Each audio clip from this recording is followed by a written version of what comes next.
Champions trophy 2025లో team India ఆడే మ్యాచ్లకు తటస్థ వేదికలను ఏర్పాటు చేసినట్లు అంతర్జాతీయ క్రికెట్ మండలి ప్రకటించింది.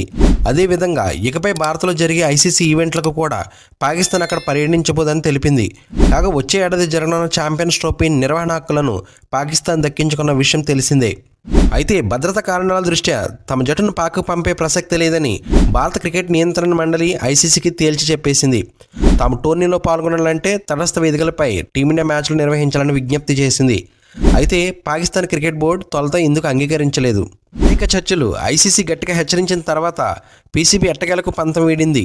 అయితే ఇకపై భారత్లో జరిగే ఐసీసీ ఈవెంట్లకు కూడా హాజరు కాబోమని, తమకు కూడా తటస్థ వేదికలు ఏర్పాటు చేయాలని షరతులు విధించినట్లు వార్తలు వచ్చాయి. ఐసీసీ తాజా ప్రకటనను బట్టి ఆ ఊహాగానాలు నిజమని తేలాయి. ఇకపై భారత్ పాకిస్తాన్లో ఐసీసీ టోర్నమెంట్లు జరిగినప్పుడు హైబ్రిడ్ విధానాన్ని పాటిస్తామని గురువారం తెలిపింది. అంటే ఇరు జట్లు తమ దాయి దేశాల్లో ఇకపై ఆడబోవని స్పష్టం చేసింది.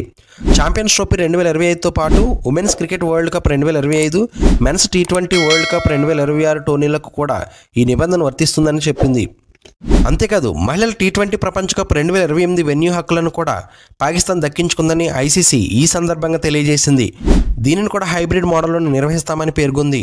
ఇక 2029, 2031 మధ్య మహిళల సీనియర్ జట్లకు సంబంధించిన అన్ని ఐసీసీ టోర్నీలకు ఆస్ట్రేలియా వెన్యూ ఇస్తుందని ఐసీసీ తెలిపింది.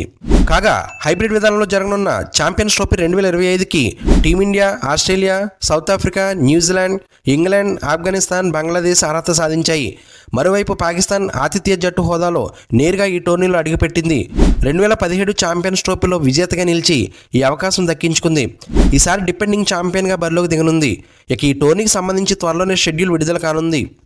ఫ్రెండ్స్, ఈ వీడియో నచ్చితే లైక్ చేయండి. మరిన్ని ఇంట్రెస్టింగ్ వీడియోస్ కోసం మన ఛానల్ సబ్స్క్రైబ్ చేసుకుని బెల్ ఐకాన్ యాక్టివేట్ చేసుకుంటే నేను పోస్ట్ చేసే నెక్స్ట్ వీడియో మీకు నోటిఫికేషన్ వస్తుంది. Thank you for watching. జై హింద్.